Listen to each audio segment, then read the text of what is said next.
Alice in Wonderland by Lewis Carroll. Chapter 10. The Lobster Quadrille. The Mock Turtle sighed deeply and drew the back of one flapper across his eyes.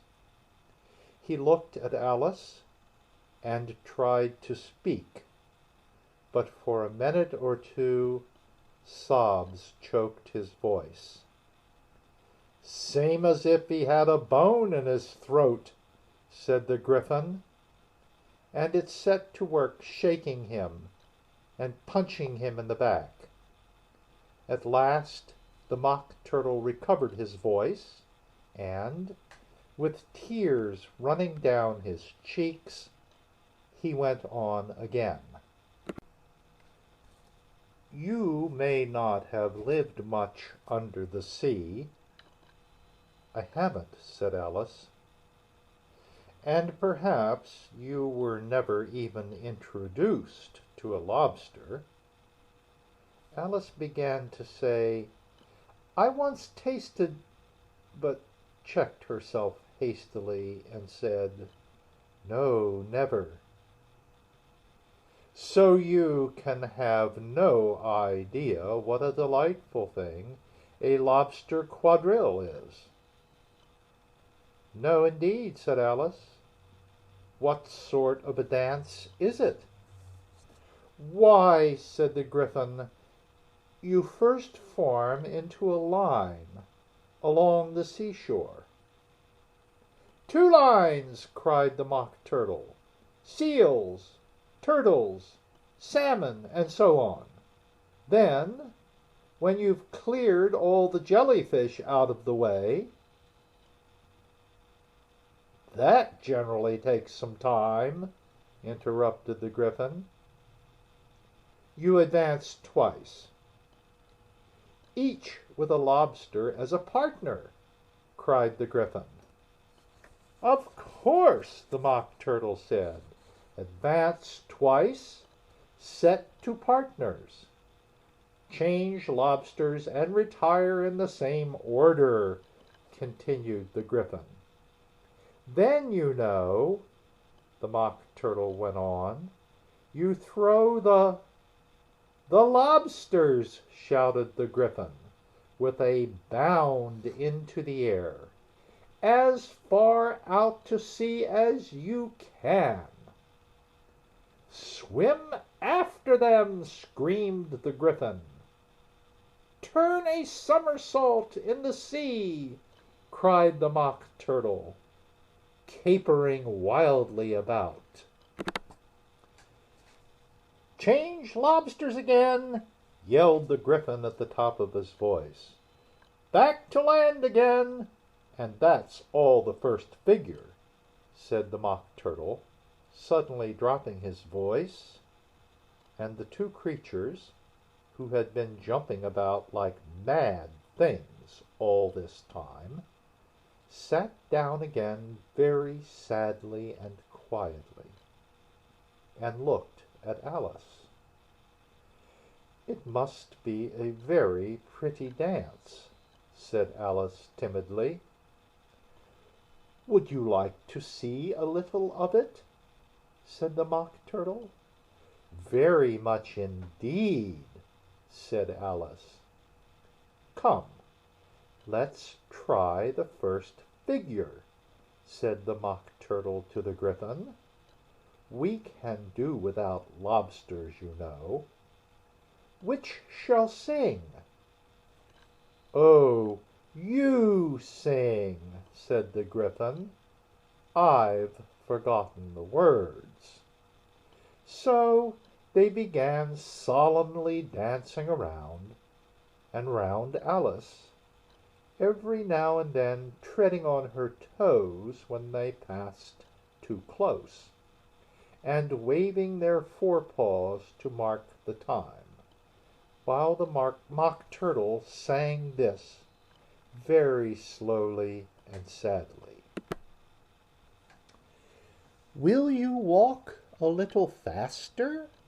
said a whiting to a snail. There's a porpoise close behind us, and he's treading on my tail. See how eagerly the lobsters and the turtles all advance. They are waiting on the shingle. Will you come and join the dance?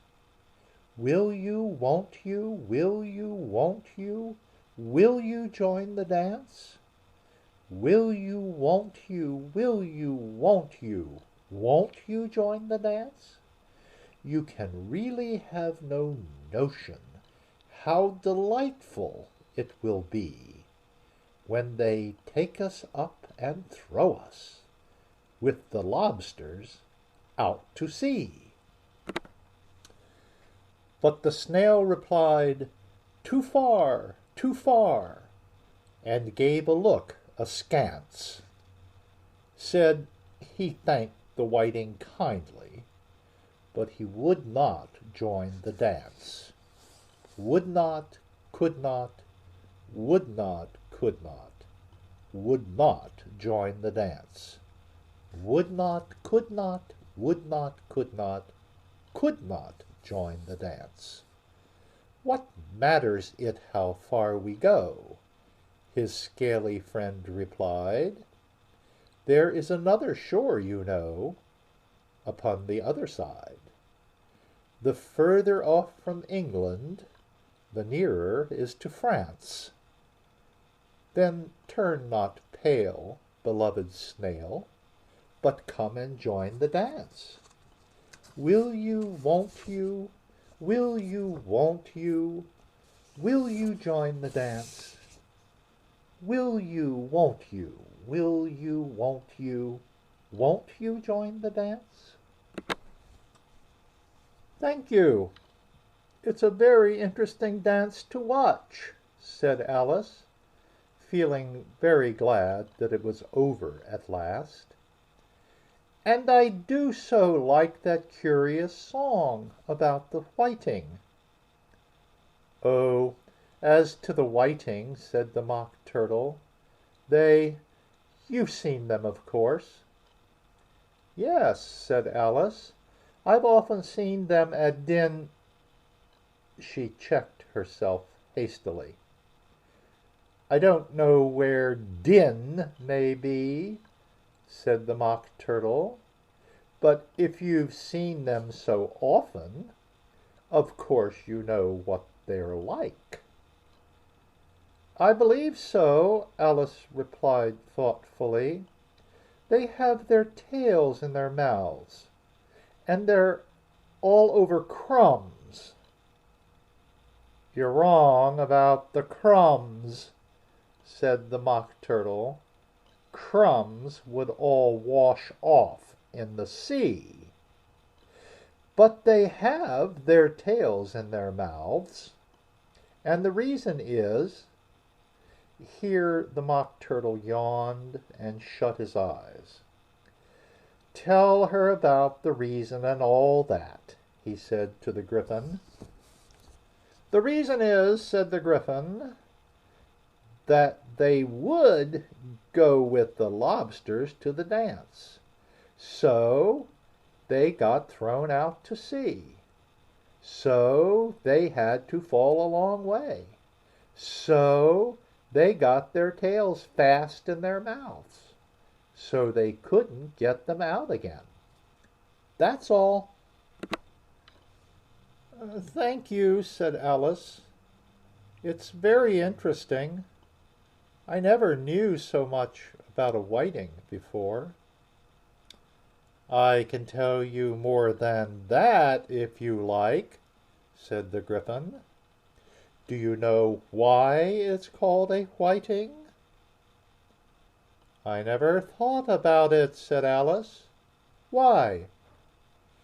It does the boots and shoes, the Gryphon replied very solemnly. Alice was thoroughly puzzled. Does the boots and shoes? She repeated in a wondering tone. Why, what are your shoes done with? Said the Gryphon. I mean, what makes them so shiny?" Alice looked down at them and considered a little before she gave her answer. "They're done with blacking, I believe.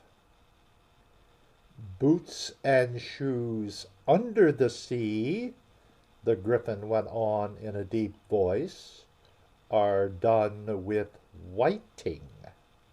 Now you know." "And what are they made of?"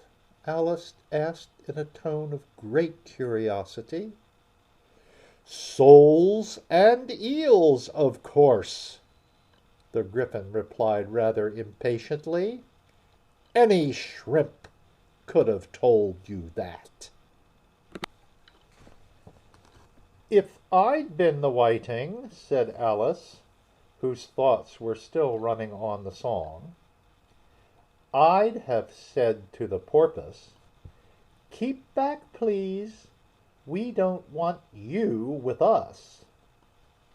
"They were obliged to have him with them," the Mock Turtle said. "No wise fish would go anywhere without a porpoise." "Wouldn't it really?" said Alice in a tone of great surprise. "Of course not," said the Mock Turtle. "Why, if a fish came to me and told me he was going on a journey, I would say, 'With what porpoise?'" "Don't you mean purpose?" said Alice. "I mean what I say," the Mock Turtle replied in an offended tone. And the Gryphon added, "Come, let's hear some of your adventures." "I could tell you my adventures beginning from this morning," said Alice a little timidly, "but it's no use going back to yesterday, because I was a different person then." "Explain all that?" said the Mock Turtle.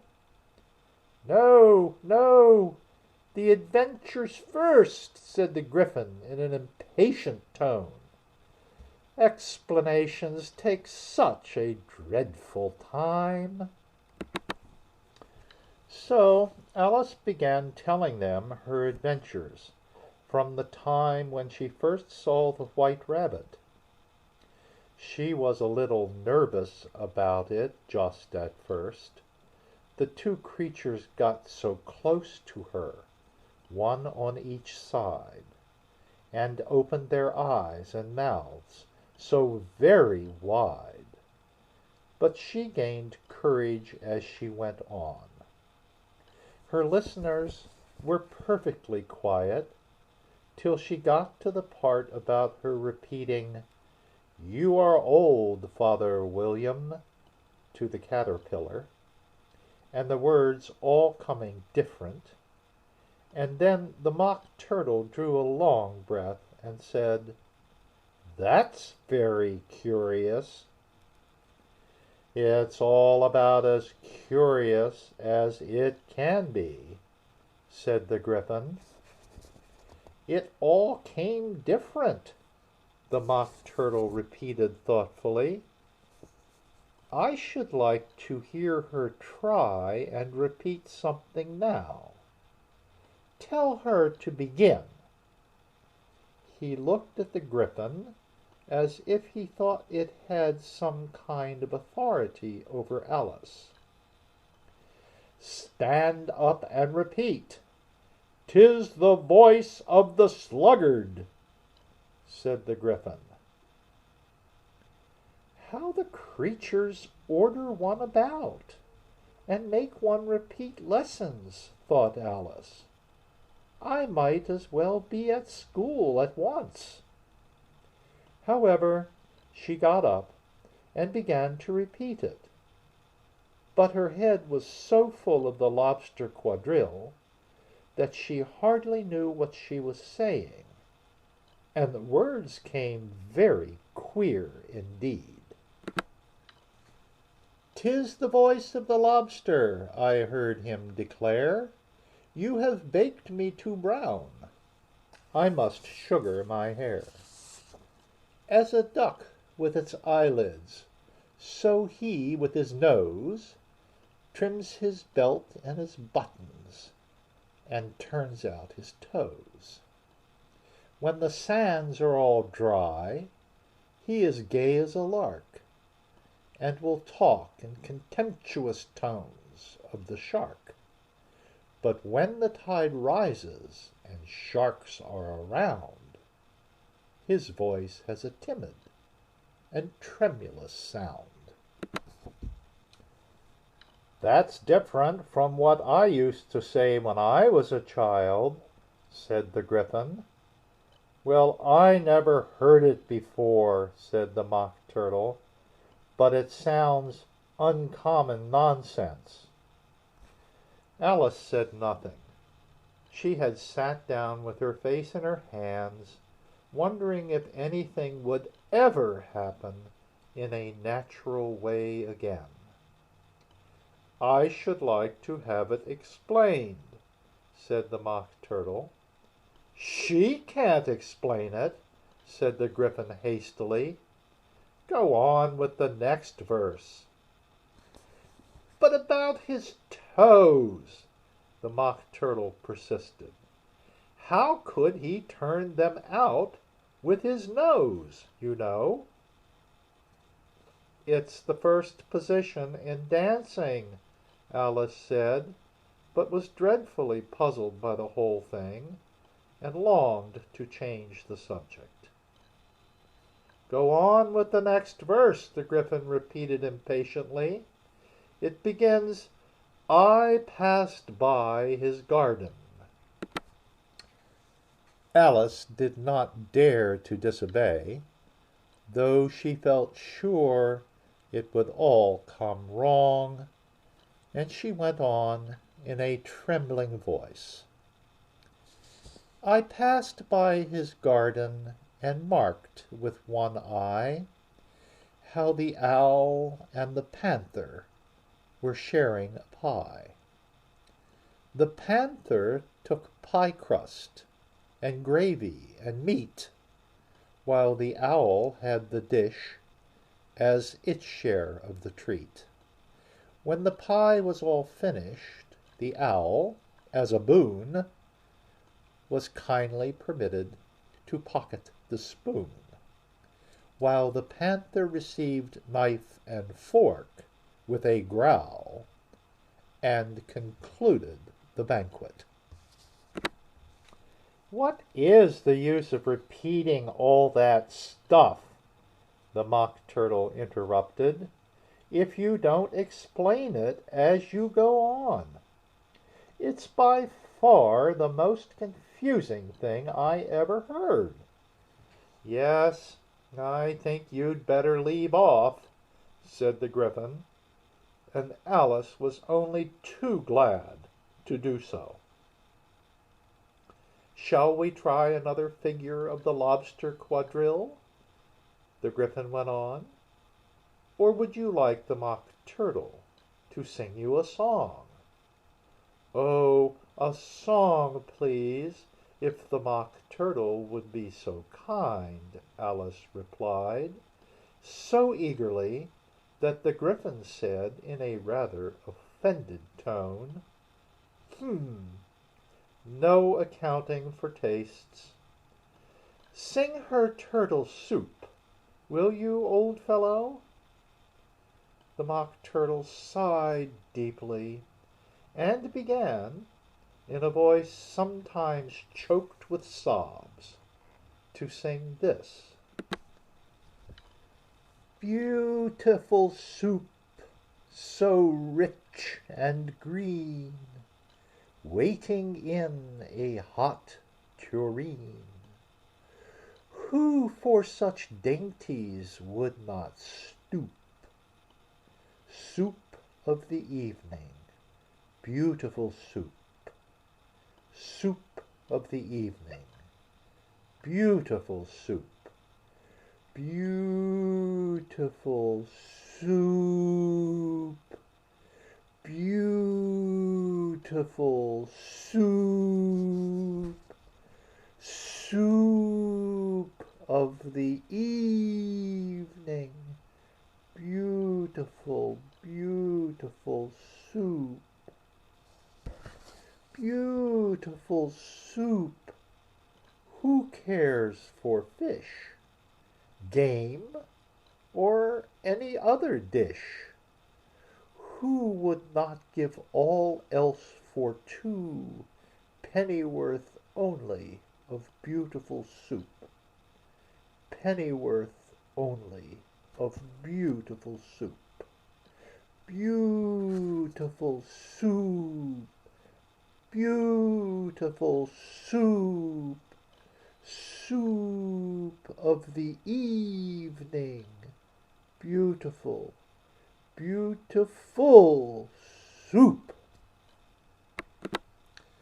Chorus again, cried the Gryphon, and the Mock Turtle had just begun to repeat it, when a cry of "The trial's beginning" was heard in the distance. "Come on," cried the Gryphon, and, taking Alice by the hand, it hurried off, without waiting for the end of the song. "What trial is it?" Alice panted as she ran. But the Gryphon only answered, "Come on," and ran the faster, while more and more faintly came, carried on the breeze that followed them, the melancholy words, "Soup of the evening, beautiful, beautiful soup." End of chapter 10.